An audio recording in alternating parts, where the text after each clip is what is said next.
Survival game DayZ has been playable for almost 6 years, first in early access, and then it began rolling out its official releases over the past year or so. It's currently a downloadable game, but a physical release is also planned. And that physical release in Australia is causing all kinds of drama for DayZ players all over the world.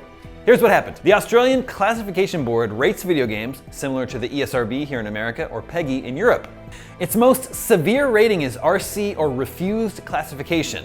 Games that receive this rating are illegal to sell in Australia. The Classification Board recently determined DayZ, which has been playable in Australia as a standalone game since 2013, would be refused classification due to, quote, illicit or proscribed drug use related to incentives or rewards. If you were confused by the word proscribed, like I was, it means illegal drugs.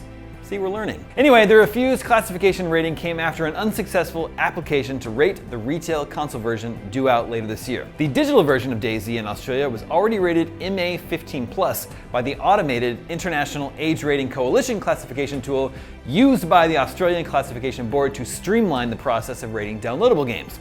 Australia's Interactive Games and Entertainment Association, which is the video game industry association like our ESA, said in a statement, "We can confirm that the version of the game submitted for classification was RC due to cannabis in the game, which, when consumed, the player's vital statistics of food and water increase and their temperature decreases." The statement continues, "The RC determination for DayZ therefore rests on the use of drugs for incentives and rewards, a classification quirk that is unique to Australia and, to our mind, not representative of what a reasonable Australian would see as a reason to effectively ban a piece of creative content." The IGEA says the guidelines around drug use linked to incentives and rewards are nonsensical to anyone outside Australia, and as someone outside of Australia, I have to agree. So, what is DayZ developer Bohemia Interactive to do?